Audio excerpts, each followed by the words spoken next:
Remember when NVIDIA said that their next cards were going to be for the gamers?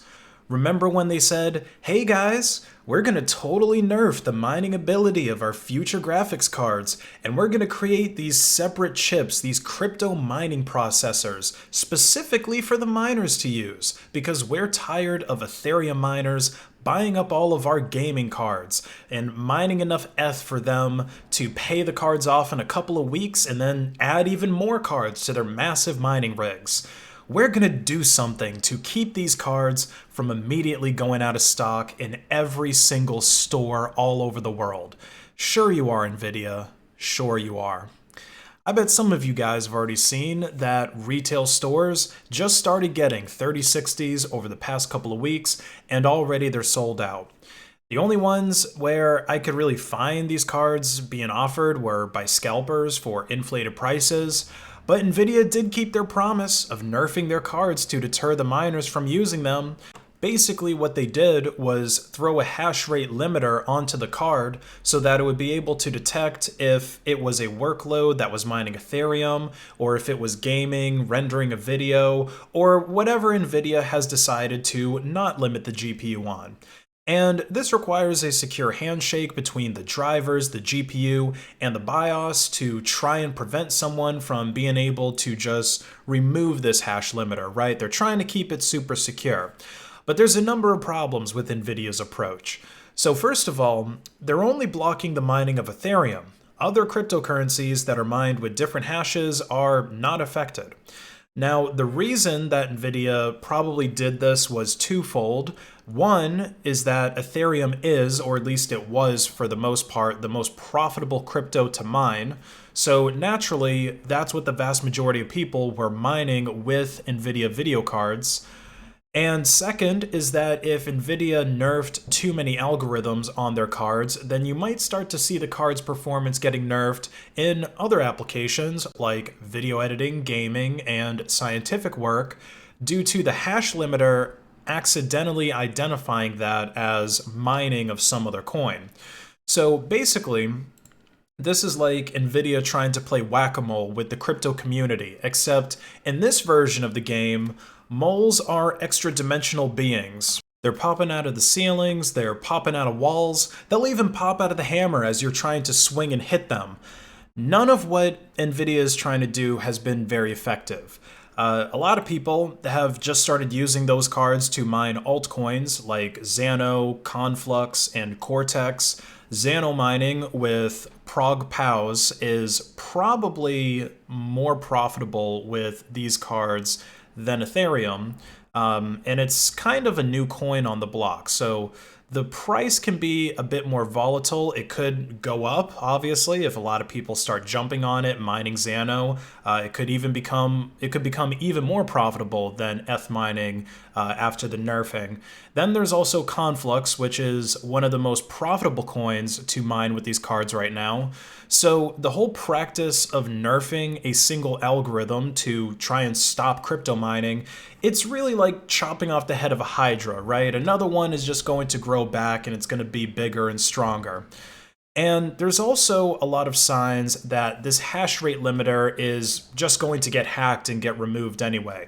So first of all, there's so much money that's in Ethereum, and miners already tend to be some pretty tech-savvy people to begin with, and not to mention that a lot of people mine crypto and invest in crypto as sort of a way to stick it to the man and be independent.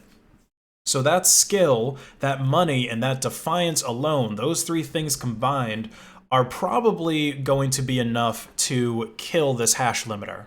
There's also the fact that when you try to mine ETH with a 3060, at first, like when you first start up your mining rig, the hash rate is not nerfed. We know that the full potential of these cards, at least from the small sample sizes that people have been able to get before the hash limiter kicks in, is about 40 mega hashes, and then it drops down to the nerfed 20 mega hashes. Now, nobody knows for sure how this driver, like how exactly this driver is limiting the hash rate because, of course, none of NVIDIA's drivers are open source. So NVIDIA Fuck you. But I think it's safe to say that the driver has to be very careful about falsely identifying work as ETH mining, based on the fact that it doesn't even identify actual ETH mining for the first few moments that you try to do it on the card, and NVIDIA didn't try to nerf any of the other mining algorithms on their cards. If this assumption is true, then it might be possible to try and mask ETH mining as something else to try and trick the NVIDIA card into running at full performance with that workload.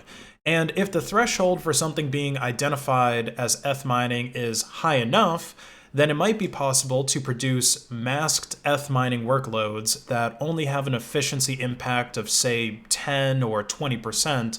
I mean, really, you only need to beat 50% efficiency because that's the efficiency that you get with NVIDIA's nerf drivers anyway. And of course, there's always the possibility of someone just straight up hacking the whole driver and BIOS handshake and just removing the hash limiter altogether. There's been some people that are saying that a Chinese miner was able to hack the driver, and there's this posted screenshot that you might have seen floating around of what was allegedly a rig with 8 or more RTX 3060s, all mining ETH at just over 45 megahashes per second. But honestly, this looks pretty fake because it's a blurry cutoff picture of a screen, and it's not even done with a screen capture utility. Somebody just recorded it with their cell phone. And several people are also saying in the Twitter comments here that this is the Octopus algorithm for Conflux, which matches the hash rates that Conflux miners have been reporting on the 3060s. And there's also a Facebook group of Vietnamese miners who have said that there is a mod available for the 3060, like a modded driver or something like that, that gets hash rates up to 50 megahash per second. But I really couldn't find any proof beyond that. I couldn't find the actual driver or anything like that, the mod that they're claiming does this. So I'm pretty sure that this is fake news, but it's just fake in the sense that it's yet to be confirmed. It's kind of like when Alex Jones was talking about Epstein bringing politicians and businessmen to his island to have sex with kids years before Epstein ever got arrested and didn't kill himself. It's not that he was wrong back then, it just hadn't been corroborated by enough people yet, so everybody thought that Jones was crazy. So yeah, NVIDIA failed at creating cards for gamers to have. They couldn't save that precious silicon from the mitts of the miners. They're going to continue to buy all of the, they're going to buy all of these CMPs, the crypto mining processors that NVIDIA is trying to offer as sort of a bone to distract them. They'll buy all of those, and they'll buy all the gaming GPUs, and the bull run is going to continue. I think it's very clear at this point that NVIDIA is dodging the elephant in the room, which is not creating enough GPUs, not creating enough supply. That's really going to have to stop if people still want to take them seriously. I mean, you can't try to fight the crypto demand by just gimping people's cards and trying to tell them what they can and can't do with them. As long as the bull run continues, the demand for video cards is going to increase. And of course, gamers and industry people are still going to need cards for what they do as well. And NVIDIA can't honestly think that they're going to be able to outsmart the entire crypto community. NVIDIA could honestly end up losing market share to other competitors for stuff like this. Failure to innovate is pretty much the reason why Intel lost market share to AMD. Intel thought that they could get away with the same crap, the same CPUs over and over again, and now even normies are preferring computers with AMD CPUs in them. And a lot of the market share NVIDIA has, it really comes from the reliance on CUDA and games being optimized for NVIDIA cards. That just because that's what most gamers are using, right? So most of the game devs are going to optimize their games to work with NVIDIA. But as desperation grows and markets start to shift, the business downstream is going to start shifting too. It won't make sense for software to strictly require CUDA or for games to be optimized for NVIDIA GPUs if you can't get your hands on those GPUs to begin with. So let's see if NVIDIA learns their lesson this time.